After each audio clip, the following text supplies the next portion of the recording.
Welcome. My name is Olivia Mattis, and today we're presenting a beautiful program on American Jews who fought in the Spanish Civil War. I'm welcoming you on behalf of my own organization, the Sousa Mendes Foundation, and also on behalf of our partner for today's program, the Abraham Lincoln Brigade, ALBA. So today, we're focusing on a story that's very connected to the history that we at the Sousa Mendes Foundation present. We honor a Portuguese rescuer named Aristides de Sousa Mendes, who saved thousands of lives during World War II. He was stationed in Bordeaux, France, and issued Portuguese visas to desperate fleeing refugees. And for these refugees to get from Bordeaux, France to Portugal, of course, they had to cross through Spain. And every testimonial we have from these visa recipients speaks about the devastation of the Spanish landscape that had just ended the Spanish Civil War about 9 months earlier. Many visa recipients refer to that trip through Spain by train as going through Dante's Inferno.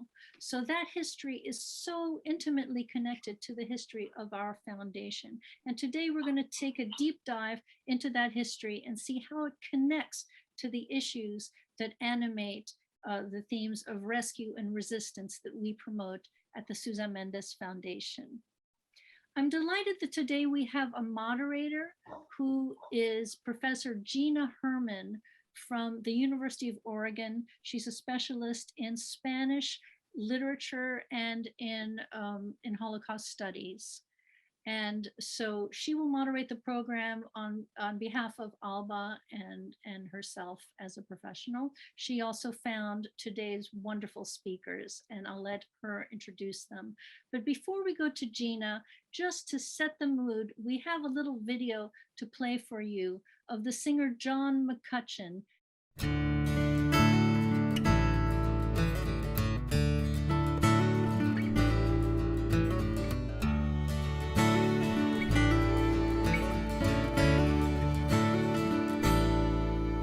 From the farms, from the cities, from every land came the Abe Lincoln Brigade, with a dream in their hearts and a gun in their hands, the Abraham Lincoln Brigade. No, pass it on, no, pass it on, so sang the Abe Lincoln Brigade. Across the years and the oceans we still sing the song of the Abraham Lincoln Brigade.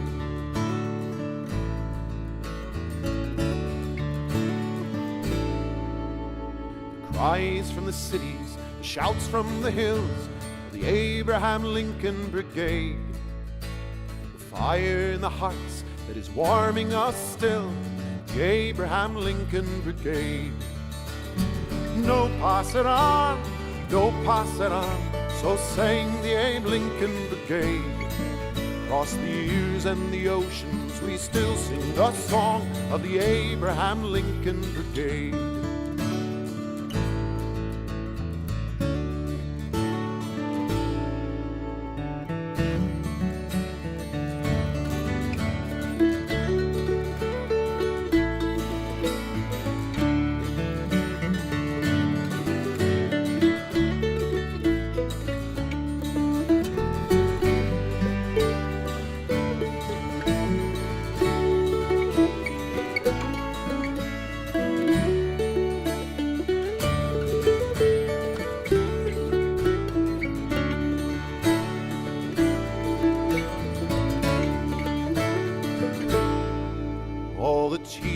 The artists, the workers who died, oh, the Abe Lincoln Brigade.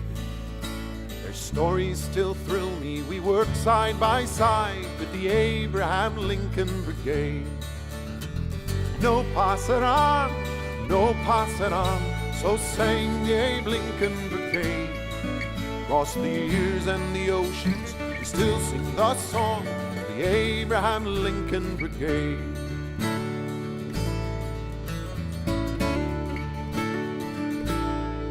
So raise glasses and voices give them a toast. Oh, the Abe Lincoln Brigade.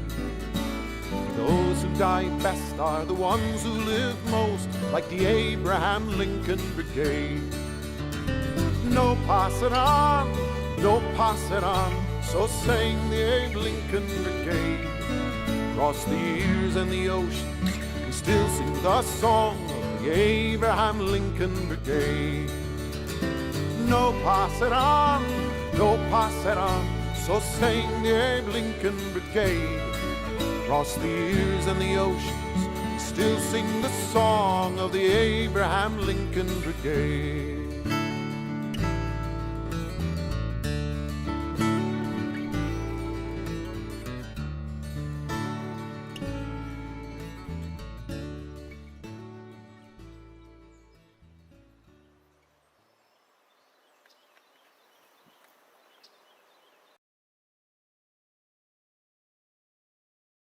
Thank you, Olivia, for your introduction. I'm GINA HERRMANN. I'm your moderator today and a longtime member of the Executive Committee of the Abraham Lincoln Brigade Archive, ALBA. And I'm thrilled to welcome this wonderful, big audience today for this special podcast about Jews in the Spanish Civil War. I want to thank Olivia and the Sousa Mendes Foundation for reaching out to us to prepare this programming. We have so many links in our missions through the theme of anti-fascist resistance. So to you all, welcome and salud. Before presenting our invited guests, let me say a few words about ALBA's origins, mission, and current work. The Spanish Civil War took place between 1936 and 39, and it was a Western world's first battle against fascism. Almost 40,000 men and women from 52 countries, including 2,800 American volunteers, traveled to Spain and joined the international brigades to fight fascism. The U.S. volunteers served in various units and came to be known collectively as the Abraham Lincoln Brigade. What was originally a veterans organization has evolved into the ALBA that we know today, an educational not-for-profit dedicated to promoting social activism and the defense of human rights. ALBA's work is inspired by the American volunteers of the brigade, and we draw on rich archival collections in New York University's Tammerman Library. And working to expand these collections, we preserve the legacy of the Lincolns as an inspiration for present and future generations, and the materials in our archives are also at the core of our educational mission. We work towards a more widespread, profound, and nuanced awareness of the history of America's progressive traditions. And we work with high school students, high school teachers, college students, scholars, and the public at large. We hope and intend that this awareness allows progressive communities in the United States and elsewhere to develop effective strategies to meet the present and future challenges faced by the world and to build a more just and better society. So let me just talk very briefly about our educational mission. You know, in the United States, if the Spanish Civil War is mentioned at all in high school classrooms, it's really presented as a side note. You can imagine a high school textbook that has one of those little narrative boxes on the side that you might want to pay attention very briefly to this story over here. So it's presented as a sidebar to a much larger narrative about the Great Depression, leading into World War II, leading into the Cold War. And we at ALBA disagree with this representation of the Spanish Civil War, and we think that the 3 years, that were fought in Spain were pivotal. Pivotal because the war poses the question that remains so pertinent and urgent today about what individuals and collectives should do in the face of authoritarianism and fascism. The U.S. stood by during the first war against fascism as if what was happening in Spain was not of concern to major democracies. So one thing that's so fascinating about the primary sources, the writings, the interviews, the testimonies, as you'll hear from our invited guests, is that the veterans demonstrate, that is, people who lived through the history at the time were totally convinced, they understood that what was happening in Spain was of world importance. Sometimes you have to defy authority for ethical principles. And this is at the core of ALBA's educational mission, and it resonates with young people today. So we're going to put up a really truncated and insufficient timeline. Briefly summarizing the causes of the Spanish Civil War is not easy. But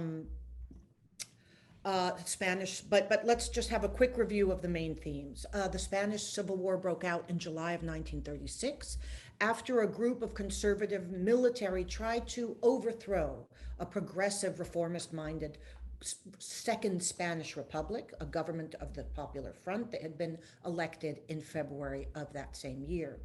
So the military rebels and the oligarchy and the church that supported them were surprised that Spain threw up a massive popular resistance, particularly in large urban centers. In a matter of days, the country was split in half, one zone controlled by the government known as Republicans or Loyalists or Reds, and the other controlled by the rebels, also referred to as nationalist fascists. 3 years of bloody civil war ensued. Franco quickly emerged as the nationalist commander-in-chief, and the war ended with a nationalist victory on April 1, 1939. Franco would rule in Spain as a ruthless dictator until his peaceful death in his bed at 1975, excuse me. And at the end of the war in 1939, there was a phenomenon called the retirada, which meant that nearly 500,000 Spaniards had to flee across the border into France to escape the new totalitarian fascist state. The Spanish Civil War claimed an estimated 500,000 dead. Of our American volunteers, about 1/3 died in Spain. Many of the remaining veterans continued their fight against fascism during World War II, returning to the theater of war to continue their fight against totalitarian governments, as did, of course, thousands of Republican exiles who found themselves primarily in France. With their help, fascism was finally defeated in 1945. But not for Spain, as we know. Ironically, the outbreak of the Cold War helped secure Franco's position as Spain's anti-communist dictator. And only after his death in 1975 did Spain finally become a democracy. I want to invite you to look at ALBA's website, where we have a more thorough and nuanced history of the Spanish Civil War, both as a piece of Spanish history, a uniquely Spanish story, but also within the frame of the larger fight against fascism during World War II and, of course, after. So let me now turn to our invited guests. I'm very excited to be able to have two experts on our theme today, who have spent many years thinking and living the history and the memory and the legacy of the Spanish Civil War. Our Joe Butwin has recently retired from nearly 50 years of teaching English, literature, and Judaic studies at the University of Washington in Seattle. Some 30 years ago, between 1992 and 1994, Joe crossed the country recording conversations with Jewish veterans of the Abraham Lincoln Brigade. And then he let the tapes and transcripts lie unattended until he revived the project a few years ago, creating a website in Jewish studies at the University of Washington, where you can hear the voices of men and women who went to Spain in 1937 and follow along with Joe's commentary to these testimonies. Most recently, he's prepared 5 testimonial transcripts that will soon be published in Spanish in Spain. And in Spanish, the title is Salud y Shalom, Conversaciones con excombatientes judíos de la Brigada Abraham Lincoln. In English, Salud and Shalom, Conversations with Jewish Ex-Combatants of the Lincoln Brigade. Professor Tony Geist and Edward Baker translated and helped edit these texts, and we really look forward to its eventual publication in America. Nancy Wallach is our second guest. She's an award-winning art educator who has been a longtime executive committee member of ALBA. She's going to speak to us about her father, Hy Wallach, who was a volunteer in Spain and who served for many years as the treasurer as well as corresponding secretary of the veterans of the Lincoln Brigade. She is on the ALBA's Board of Governors, and among her very important work in representing ALBA internationally. She recently participated in a program organized in Burgos, Spain, with their anti-fascist committee, an event that dealt with the recent exhumations of mass graves of Republican victims of fascist violence in Spain, mass graves in prisons in Burgos. And she provided there, during this event, testimony as to her father's own incarceration at the fascist concentration camp for International Brigade prisoners at San Pedro de Cardeña. So thank you again for this wonderful collaboration. And I would like now to pass the word to Joe. I will just say that we are monitoring the chat, but of course with such a large audience, I hope you understand that we may not be able to get to even many of your questions and comments. Joe. Okay, thank you, Gina. I should say that in the almost 50 years that Gina mentioned as a working scholar, the work that I've done with the veterans of the Abraham Lincoln Brigade is distinct from anything else that I've done, insofar as my subjects, if I can call them that, my subjects became, in many instances, my friends. And I'd like to dedicate anything that I say today that we say together to them. We picked our title, both for this program and for the publication programs that I've generated, the words Salud y Shalom.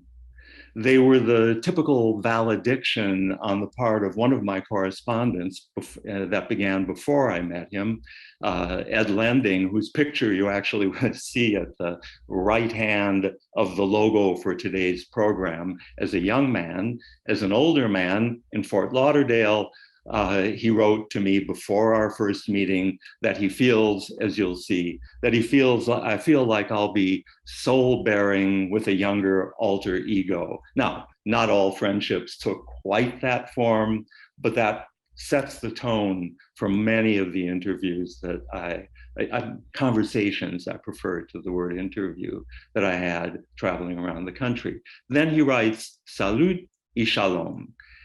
He's riffing and playing off a common valediction in letters from Spain at the time, Salud y Victoria. Salud y Shalom links our themes, the Spanish and the Judaic with the Yiddish Hebrew greeting, Shalom. The relation between the two, separated by the Spanish y, looks pretty cozy. What I found in my series of conversations that it was never so cozy as that. The Judaic presence in Spain on the part of Americans and internationals remained largely unmentioned for years, and I mean on the left. First person whom I spoke to, and one of the men who generated the project to begin with out of ALBA, was a man named George Watt, who described to me an experience that he had only recently at Yad Vashem, the Holocaust memorial in Israel, where he listened to the guide, understandably emphasizing Jewish resistance in Vilna and in Warsaw as the primary, indeed, first Jewish resistance to fascism. And at that moment, George said, in effect, where were we? Unmentioned. Nowhere was it mentioned that there were also Jews, he told me, who fought Hitler long before in Spain. Now, whether we fought over out of our Jewishness, that's another question. Well, it's a question that I asked person after person, whether or not it could be said that they fought in Spain, and not all of them fought. Many of them went as medical workers, and they emphasized that when we spoke. I didn't go to fight, I went to save lives, said the nurses. So my two questions really were, how do account first for the fact that fully 1/3 of the Americans who went to Spain were Jewish. And across the board in the international brigades from all countries, it would be at about 20% Jewish participation. How to account for that? And also how to account for the relative silence on the subject at the time and thereafter, until people like George Watt and Bill Sussman, whom you'll hear from right now, began to talk it up and look for explanation and understanding in 1992, which, remember, my first conversations were dated about 3 months after the fall of the Soviet Union. So people were in a mood to assess their lives. I right now at retirement, I'm about the age of the people whom I interviewed 30 years ago. I know a little bit about retrospection, and that's what we did. The question that I might raise with each of them was immediately dismissed. Nobody whom I spoke to said Hitler was a complete reprobate. He hated Jews, and I went to Spain to fight for my Jewish brothers and sisters. Nobody said that. In fact, they dismissed that as a question. They preferred the language that they used then and maintained. I went to Spain as an anti-fascist. I went to Spain as an internationalist, not as a narrow nationalist, where they might regard a Jew fighting for Jews as a kind of a narrow definition. They preferred the broad internationalist position. And yet, when I talked to them over and over again, the stories turned back, began with childhood, with parents, with early education. And as Bill Sussman said, I was born to go to Spain. So you might ask, what does that mean to be born to go to Spain? It doesn't mean anything genetic. I'm quite sure it doesn't. But here we see him as a child of 6, 7 years old with his parents and brother in Bridgeport, Connecticut, sitting on the lap of Morris Winchevsky, the famous Zayde, the grandfather of Yiddish-speaking Bundist socialism in Europe, in England, and at this point in America. Now, Morris Winchevsky came of age in the 1880s, which provided in Russia a crash course in injustice across the board. After the assassination of Alexander II in 1881, the Russian official position in Russia lowered the boom, particularly on Jews, as possibly responsible for the assassination, certainly as scapegoats. That period was followed by deadly pogroms and restrictive laws that made life more and more difficult for simply survival of Jews in Eastern Europe. In this case, Jews resisted, and they resisted with movements that were new at the time: Zionism, Bundist socialism, Yiddish language and literature, Yiddish journalism. Sholem Aleichem, the great Yiddish writer, is the same generation as Morris Winchevsky, also coming of age as a writer in the Yiddish language in the 1880s.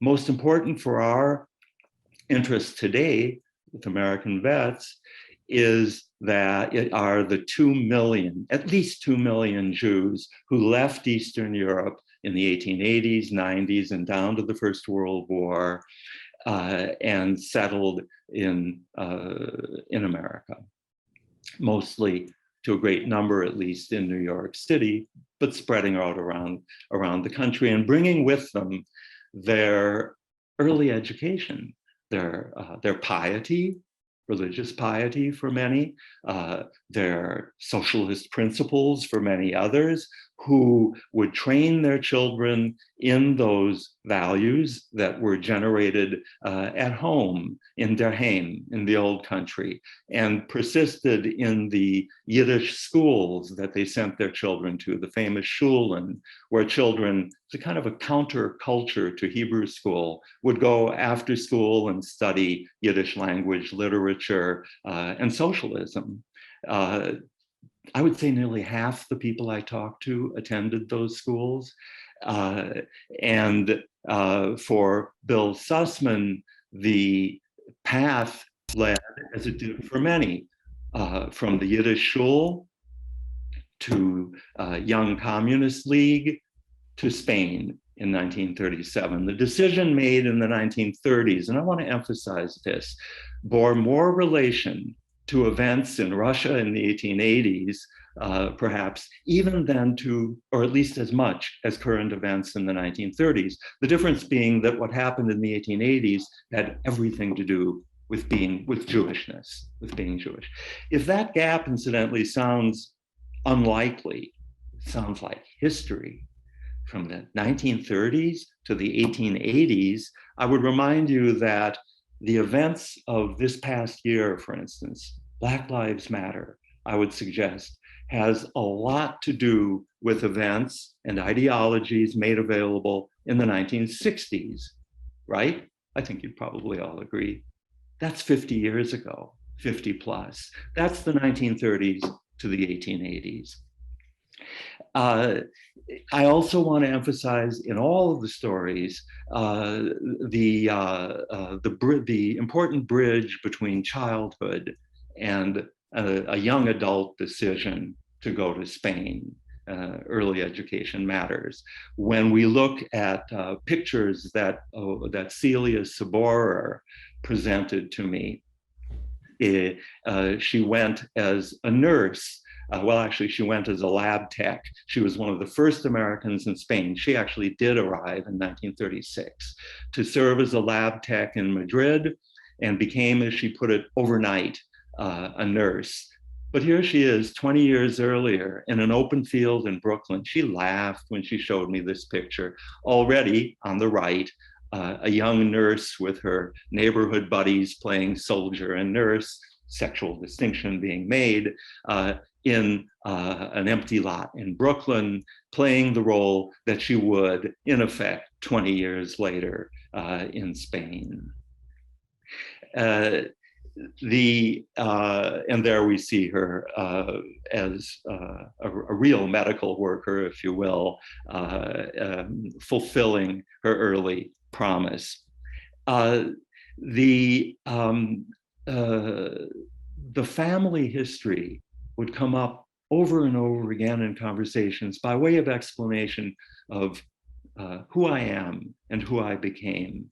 That's particularly true in the case of George Watt, the man who had that revelation at Yad Vashem about his own Jewishness and his participation. Here we see George, 1938, as an officer in the Abraham Lincoln Brigade. And let's listen to his commentary on, in effect, on the photograph on the right of the screen. That is, where we see the strikers in Lodz. Somewhere in that picture, we are to understand, sits his grandfather. Let's listen to George. Yeah. But there was something else in the family. Ever since as long as I can remember, there was a legend in our family around my grandfather, my father's father.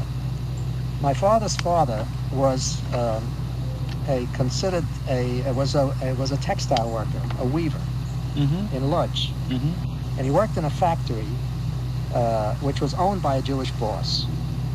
And his factory was the place where they had the first strike of Jewish workers in Lodz in 1903, the Schlitsky factory. Lodz. And ever since I was a kid, that my father told the story, which was part of our family tradition. He was not a rabbi, but he was considered very learned, and he was called Avraham Lincoln Brigade, or Avraham the Lamden. Abraham, you know Yiddish, of course, right? Okay. Enough. enough. He was known as the Lamdan, and he was one of the elder workers in the plant who was became active in this strike, and he was one of the leaders of the strike. Not the leader, but one of the leaders. And my father always told his story, and he said how they were arrested by the Tsarist police, because this was Russian Poland then, Tsar, under the Tsar. They arrested by, and he described how he, as a 6-year-old boy, watched his father being taken in shackles, and the punishment in those days where they forced you to walk on foot back to your village of origin. See, many of the people living in Lodz had immigrated or had moved from the smaller outlying surrounding villages into Lodz, where you had industry and they became workers and so on. This was part of the process taken. And he had to move back to his home stable, a real stable, in Caton, in chains. And this was a story I always remembered. And so that was part of our tradition. In other words, my grandfather, the pride that we had in my grandfather who led the strike, the first strike of Jewish workers in Lodz, 1903, that's around the time leading up to the 1905 revolution. So that's part of our tradition. Now let's keep in mind that this is a man who's explaining to me over the course of a few days why he went to Spain in 1937. But what's instrumental, and it was really one of the first things that he showed me with real pride, was that photograph of his grandfather, is the family tradition. Now, if you listen to what he said, the language is interesting. He tells the story as he calls it, a legend, a tradition, and then several times a story. It's not history. As a matter of fact, his history is a little off. He's got the year wrong, and it's possible that he mispronounces the name of the factory. That's not the important detail. It's a legend. It's a tradition. It sits behind who I am and who my parents were. He describes the grandfather as a person who begins as der Lamden, as a learned Jew who becomes a socialist martyr. That evolution is the name of the game. That's the story we're telling over time. And then the grandfather is officially humiliated, sent back to his shtetl in Caton, in chains. The conclusion that might be surprising if you didn't know the context is that this is a source of pride. This humiliation is a source of pride. Why? To be sent back in Caton, he insists on including the Yiddish word, which is precisely in Yiddish, the word that Karl Marx uses at the famous conclusion to the manifesto. Workers, you have nothing to lose but your chains. And I reread the Yiddish manifesto recently. Zayach Caton, you have nothing to lose but your chains and a world to win. It becomes a source of pride to have been humiliated by the Tsarist government, which incidentally governed Poland at that time. And yet, when George Watt, who grew up as Israel Kvat, went to Spain, he went as George Watt. Bill Sussman went as Bill Ellis. When George Watt is explaining his name change, he says that he was convinced to change his name by his friend Joe Clark, and then adds, who was Joe Cohen at the time? So what do we have? We have a bunch of Jewish guys raised in the Yiddish language, all native speakers of Yiddish, incidentally, and in a Jewish brand of socialism, becoming instant Anglo-Saxons when they become activists in the party. Now, George explained it. He said it was a little bit of a romantic gesture. The Russians did it. Stalin, Lenin, Trotsky, they all assumed revolutionary names, but Anglo-Saxon, a little peculiar. The Communist Party was obscuring its foreign connections, its foreign origins, and its Jewish membership. Let me read you what Abe Osheroff said. Now, for those of you who saw the movie, Abe is the first face you see with a hammer in his hand, pounding nails into a wall. He was a lifelong carpenter. What you're going to hear is a man who was also very refined, self-educated. And so what he says sounds better than what I could say, the professor. In practice, he says, the party established a Yiddish newspaper and a few journals that were instruments of the Communist Party. But in some ways, it was a two-faced policy. On one hand, it did everything it could to organize Jewish workers. On the other hand, there was constant pressure on Jews in the party, particularly those who were rising to leadership, to give in to the pressures of assimilation, which the society in general was practicing. A.B. Osheroff, they said, couldn't organize steel workers, not as A.B. Osheroff, at least. Well, in his case, he did not change his name, and he organized steel workers, mostly by arm wrestling with them to show that he was their equal. When the Lincolns, many of them Jewish, went to Spain, they found that, as I say, 20% of the internationals were Jewish, Yiddish speakers. Yiddish became, for many of them, a kind of lingua franca at the front. They could speak to colleagues from other countries. They could speak to Germans via the Yiddish and German connection.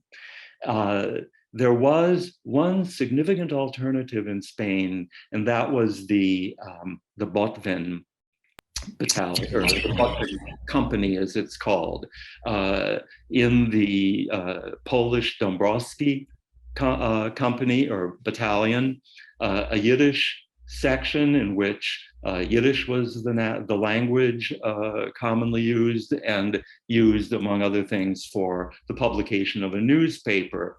Here, the Gesundung, the farewell issue as the vets are leaving Spain. I should add that the name at the top in Yiddish, which many of you can read, Botwin, is actually my family name. The names changed, but I want to emphasize that the spirit and the ideology did not. George Watt, at the end of our interview, which turned out to be very near the end of our lives, says that acknowledges that the name changes were a trend at the time, but I feel bad about it at this time. He wanted to talk about Jewishness, or as he would have said, about Yiddishkeit. And yet, when he went to Spain, George Watt wrote home to his parents in their own language, in the Mameluschen, in Yiddish. Thank you. Now to my old friend, Nancy Wallach. Thank you, Joe. Hello, my name is Nancy Wallach, and I'm very pleased to be here today as a member of the governing board of ALBA and to carry on their educational mission to keep alive the extraordinary example of the American volunteers who laid their lives on the line when fascism was on the rise in Spain. As a part of this effort, I'm glad to be able to share my own oral history about my father, Hy Wallach, who was a veteran of the Abraham Lincoln Brigade. My father was a first-generation American, and as the information recorded at the time his family immigrated to America indicates, it said, Chaim David Wallach, at the age of 6, whose last residence was the Polish town of Tokochin, departed from Copenhagen on the ship Helig Olav and arrived in New York on December 6, 1920. And the town he arrived from was on the border between Poland and Russia, and it was overrun by troops during World War I. But fortunately, as my father remembered it, both sides liked indulging in my grandmother's latkes. My father's grandfather, Shmuel, was the grand rabbi in their shtetl, as my father was a Koyan, a Cohen, a descendant of Aaron, the hereditary high priest. Our next door neighbor in Brooklyn, my father's uncle, was a cantor. So my father came from an Orthodox Jewish Yiddish-speaking family. And as Alva Bessie wrote in his firsthand account of the Lincoln's men in battle, my father was using his Yiddish to speak to the volunteers from many different nationalities whom he met up with on the train to Paris, where they would then cross the Pyrenees to Spain. And the German that he learned in high school was also easy to acquire due to his Yiddish background. And he would use that language as well to communicate with the Yiddish-speaking brigadistas he met in Spain, the non-Yiddish-speaking brigadistas he met in Spain, such as the Yugoslav partisan Radivoj Nikolic. You can see some of the Jewish traditions he came out of at these photos from my parents' wedding, where klezmer musicians played the music they danced the Hora to, and my parents received a blessing, the Baruch, or from the rabbi, although the wedding incorporated another tradition, as they had crossed canes in a military ceremony because my father had fought in Spain. And like many immigrant children whose first language was not English, my father took to spelling as a youngster with a great zeal, and then later in life to public speaking.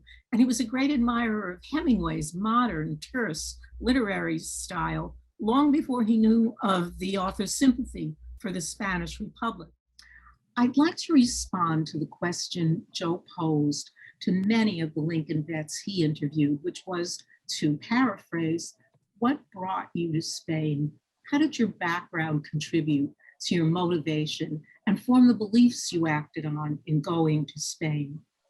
My father spent his formative years in both the tenements of the Lower East Side and Brownsville, Brooklyn, which, as Joe writes about, was where the majority of Jewish volunteers in New York City came from. My father often mentioned the coming of age story, Jews Without Money, by Mike Gold. The title, Jews Without Money, was in itself a rebuke to the stereotype of Jews as bankers and moneylenders, the scapegoats for the poverty of the Depression. And for my father, this was one of those books in which you feel the author has been living right alongside you, so accurately does he capture everything you experienced. My grandfather was even a house painter like the protagonist's father in Gold's novel. And the novel concludes with the line, "Oh, revolution, that forced me to think, to struggle, and to live." And like Gold's hero, my father found hope and redemption from the soul-crushing poverty of these tenements through his radicalization in the labor and the socialist movement. My father became an organizer in the shipping clerks union in the garment industry in the 1930s, and it was coming straight out of his leadership in this industry-wide general strike that he formed the very deep determination to go to Spain, which he considered the most decisive moral issue of his time. My father fought on the Aragon front in the battles of Brunete, Quinto, Fuentes del Ebro, Teruel, and Gandesa.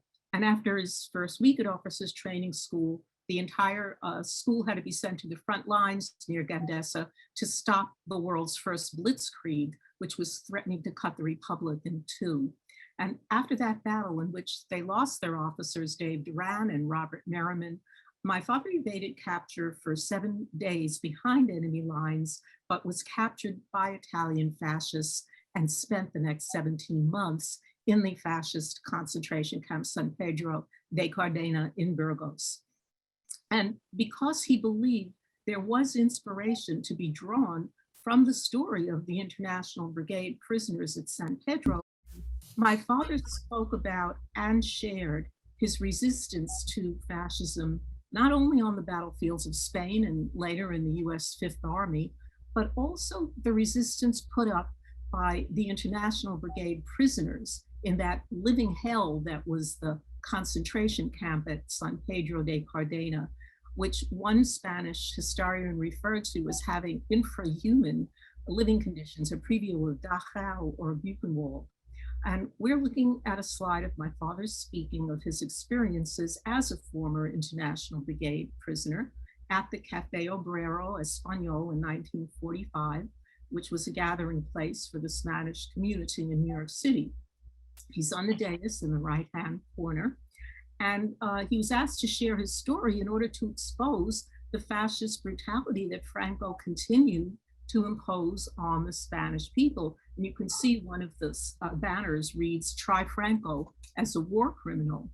And interestingly, my father maintained lifelong friendships with the men he was imprisoned with, which I'm convinced is because of the self-respect and the respect they had for one another in being able to maintain their humanity, even as they resisted the worst efforts of the fascists to degrade and demoralize and dehumanize them. And my father, like many Eastern European Jews on both sides of the Atlantic, came from a family of chess players. And he brought this part of his cultural heritage to the efforts to form an underground at San Pedro. My father wrote, quote, "In San Pedro, we were faced with miserable conditions, beatings, and fascist propaganda. We thought it was necessary to have a functioning Communist Party in order to counteract these conditions in an organized way and to keep alive the spirit and the purpose we came for, to continue our struggle against fascism. Initially, we were not allowed to get together or even speak, but we met under the guise of a chess club. And the influence of the party was best manifested when we were required to respond to the questionnaires issued to us by the fascists. Overwhelmingly, the prisoners reasserted we had come to Spain to fight against fascism. And this questionnaire would have been administered at the point they were captured. There was a great deal of intimidation put on them to renounce the Republic, to denounce the anti-fascism that they had come for. And so my father was justly proud that they resisted that. And then he went on to say, we created a newspaper, the Daily News, edited by Sidney Rosenblatt, Bob Steck, and myself. And here are 3 examples of the lone surviving fragments of that underground newspaper. I want to credit Len Su with unearthing the 2 on the left of these very rare fragments of all that survives. And you'll see in the underlined areas, there were the chess columns, one called Kings and Pawns. There's one in the earlier one. And then you'll see my father's name underlined in another Kings and Pawns. And they gave prizes to people who solved the chess problems. And then there's another quiz at the bottom. Do you know this man? And that's not a chess quiz, but it's a morale boosting quiz, which was so important in this underground newspaper, aside from the heavier political things. And that would have been a quiz about identifying somebody. And apparently my father's name is underlined because he was the one that was the answer to last week's quiz.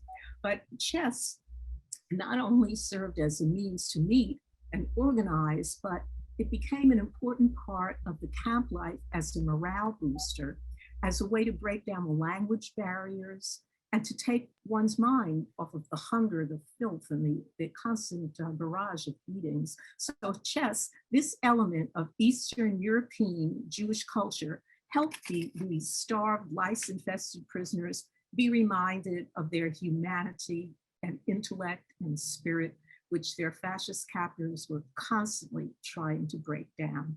So I'd like to come full circle back to what Joe says was the incident for his interviews.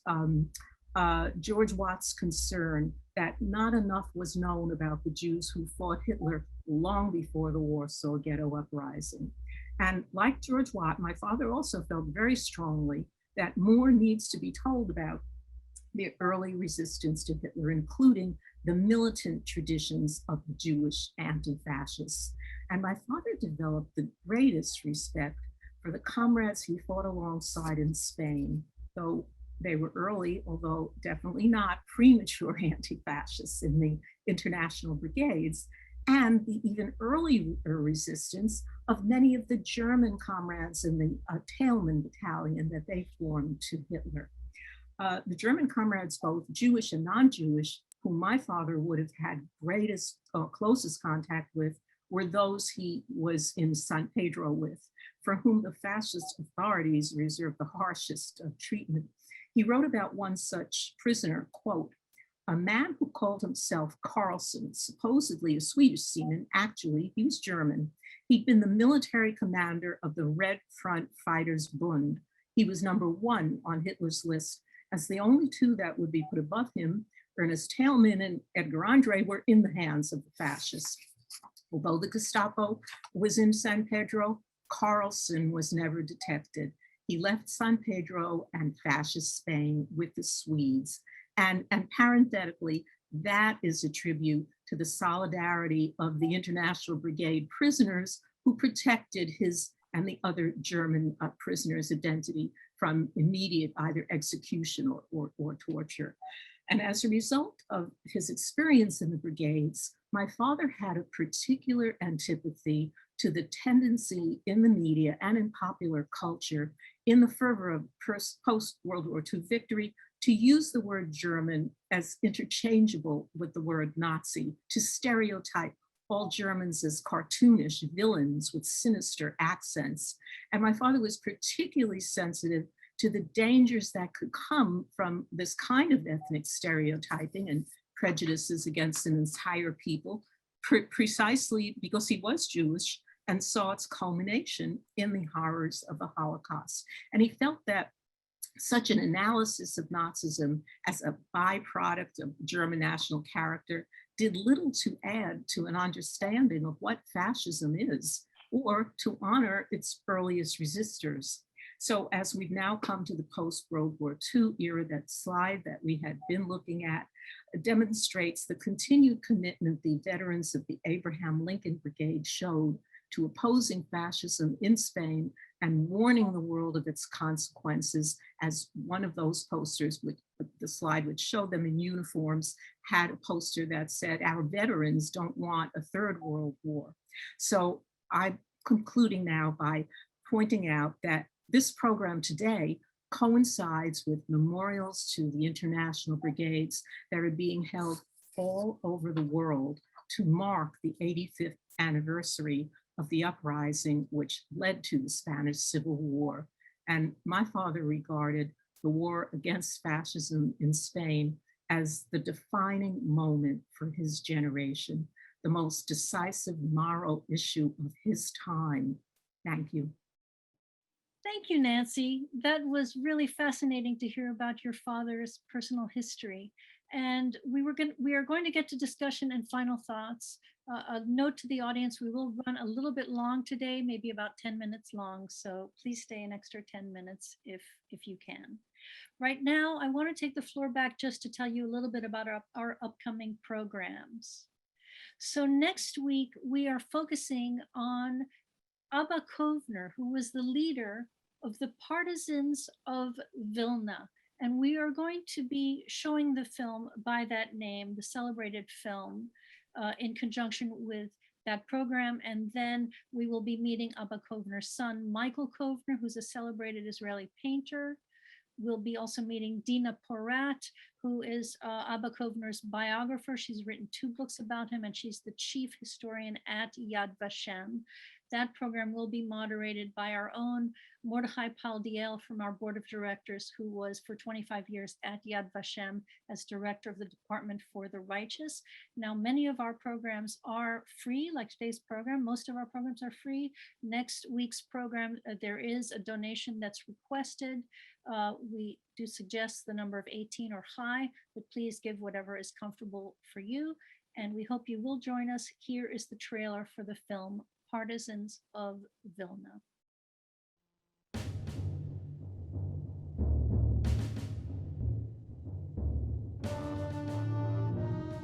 היטלר זמן להשמיד את כל יהודי אירופה. על יהודי ליטא יצא להיות בגורלם בתור ראשון. אמת נכון, אנחנו חלשים וחסרי מגן, אבל התשובה היחידה לרוצח היא התגוננות. אחים, מוטב ליפול כלוחמים בני חורין מאשר לחיות בחסד המרצחים. להתגונן, להתגונן עד נשימתנו האחרונה.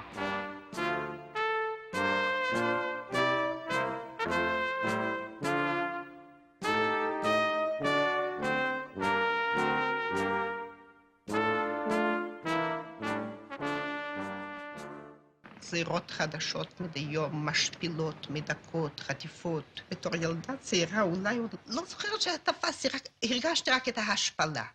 למה אני צריכה להיות מסומנת בטלאי צהוב? מדוע אסור ללכת על המדרכה בווילנה שלי, בעיר שגדלתי?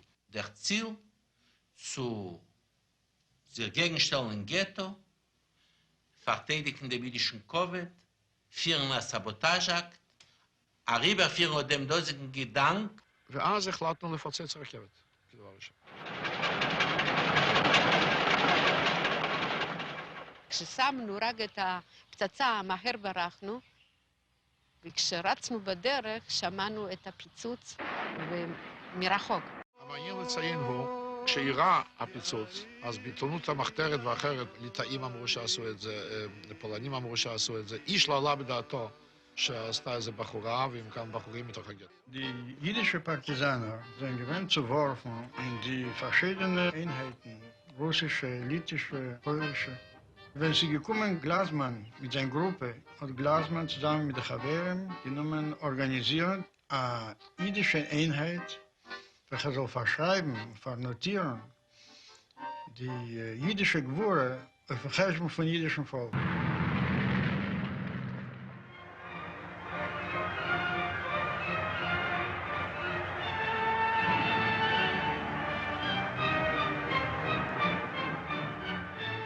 הגענו לווילנה המשוחררת, ואני זוכרת את עצמי הולכת ברחוב, מולי הולכת אישה וילד, ופתאום אני שומעת מדברים יידיש. ואני, שהייתי אז די נוקשה, אני חושבת שבמשך כל זמן היה לא בכיתי, כמו שלא צחקתי, פתאום נעמדתי באמצע הרחוב, ופרצתי בבכי קולני. זה היה כל כך מפתיע בפני עצמי. קודם כל, אני נדהמתי שאני מסוגלת לבכות, כמו שפעם נדהמתי שאני עוד מסוגלת לצחוק. אבל זה קשה בכלל להבין, שאני זכיתי לראות ילד יהודי חי. ועלה בדעתנו שאנחנו סתם ניכנע, ואנחנו לא נכנענו.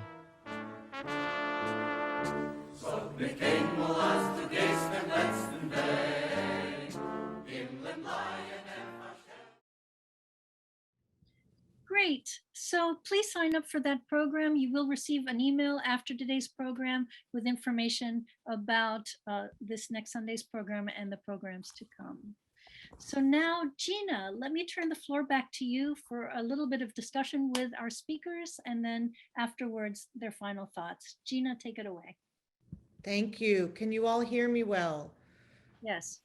I have been really enjoying looking at some of the comments that came through the chat. Thank you to Nancy and Joe for your really compelling and moving presentations that brought a little tear to my eye in both instances. There are two, one question that has come up it wasn't a question, it was an observation in the chat, is the establishment of workers' circle synagogues, shuls. And I'm wondering if in either of your cases, the vets participated in this leftist religious or leftist observant Jewish type of community. May I speak? Yes, please. Thank you. A lot of the people I spoke to, and indeed an entire generation of Jews on the left, were associated with the Arbeiterring, the workman's circle. In part, it was an insurance company, but also a cultural center, which had its schulen. I think that, to my understanding, the word schulen, applies more to the schools that they sponsored than to the pious use of the word shul to mean school, shul, synagogue. So it was, if for many of them it was a secular equivalent, but and some of the people I spoke to would admit to having had, as I'm prepared to admit myself, a Reiten Seder, a red Seder in their youth.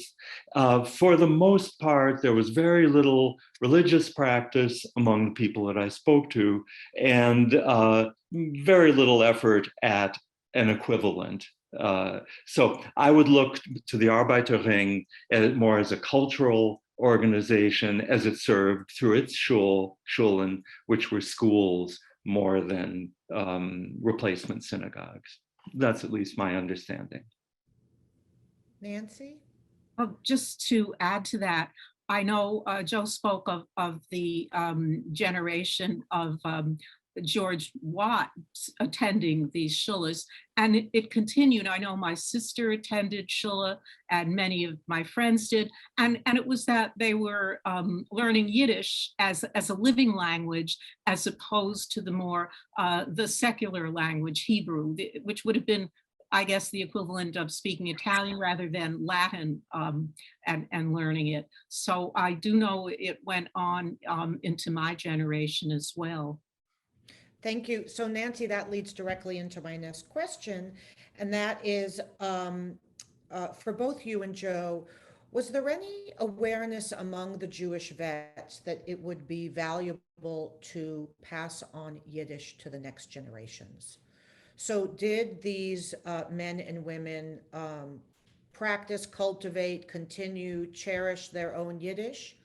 What was the relationship of the language to their both to their heritage, but also their continuing leftist Jewish culture? I'll start, if I may. Aside from learning Yiddish in Shula, I went to, and many of the Lincoln Vets kids went to Camp Kinderland, and we learned Yiddish culture.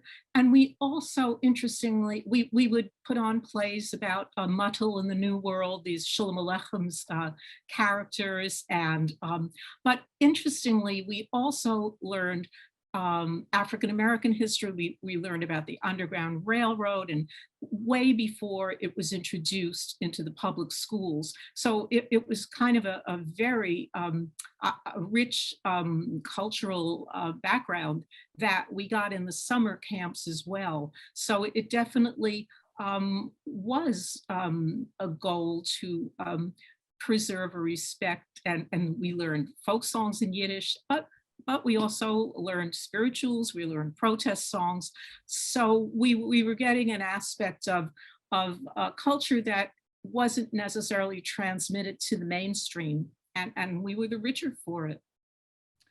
I can echo everything that Nancy just said, with the subtle difference that I didn't grow up in the valley of the Hudson River. And I think it's significant that both Nancy and I are bringing our learning, our scholarship to the event today, but it's a learning and scholarship which began, as it did for the people we're studying, in our childhood.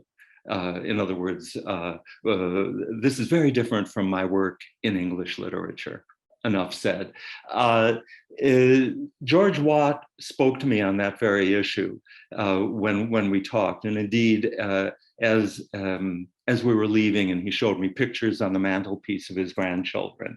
He said that his father told him that he wanted his son George, Izzy, Yitzhak, to go to Yiddish, to study Yiddish, because it was his language, his father's language. He wanted to be able to communicate. Then he added that he didn't expect that his grandchildren, this is George's father, would know the language. They wouldn't need it, he said. They're going to be Americans. You and I need it. And George, pointing to the pictures of his grandchildren on the mantle as I was walking out, said, and this was a little wistful, I'm not sure they know they're Jewish. And I think both of our faces fell a little bit, and that may not be accurate.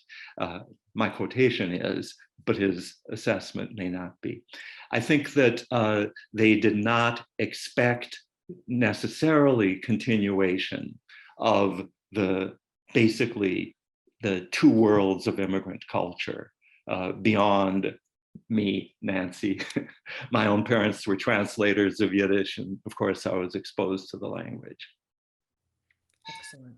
So Nancy, I know that you have another slide you'd like to show us. I think this is the time to show it. Okay, and again, thank you for giving us the opportunity to tell, well, not only my individual story, but this important neglected story that of the earliest fight against fascism that's so relevant today. So I'd like to share a letter which my father used the salutation, Salud y Victoria, in an email he sent home when he was serving overseas in the Fifth Army. He was in Sicily. And Joe explained that many of the Lincoln vets used this in letters home from Spain and later in Europe and the Pacific, where they served in World War II.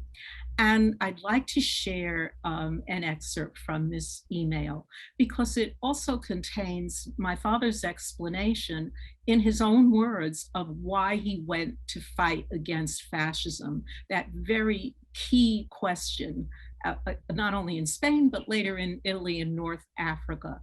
And it was addressed to an actual Victoria, my sister, on the occasion of her second birthday, whom my father had seen very little of since he was overseas.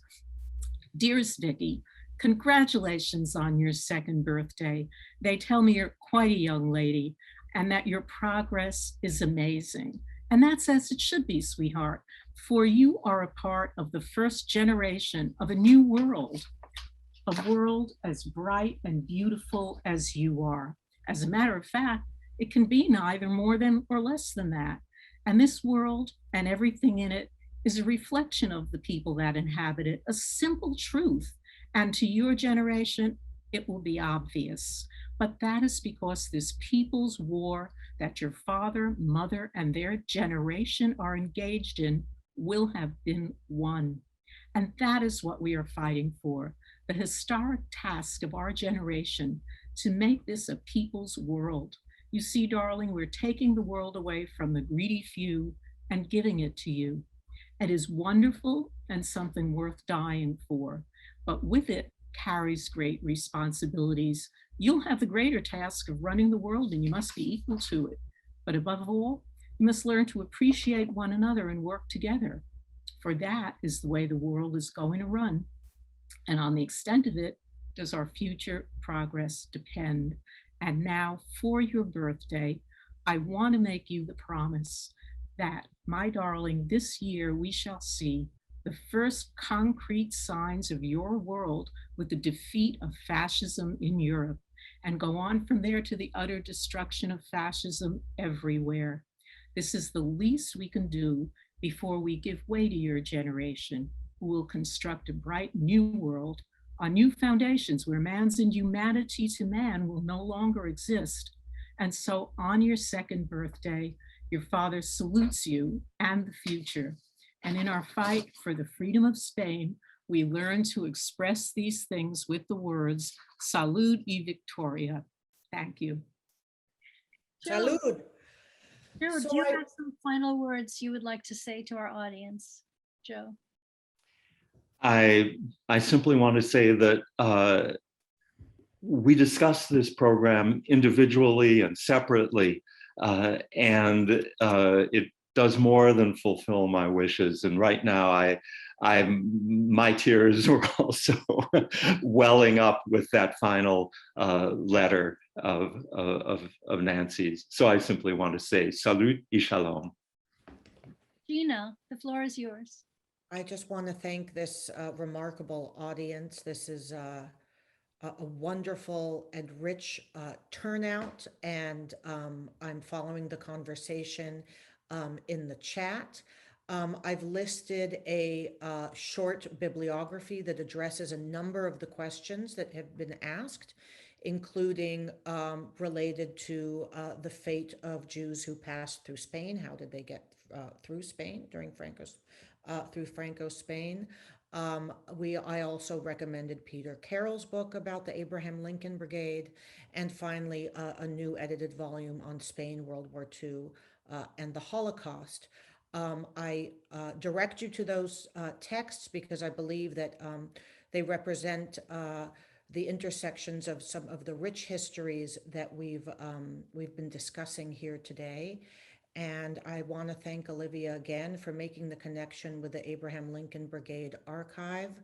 I hope that I see some of you audience members at Abraham Lincoln events, and likewise that the Abraham Lincoln Brigade Archive constituents will be tuning into the wonderful podcast series that Olivia and her organization put together at a pace during COVID that I can't imagine how they do it.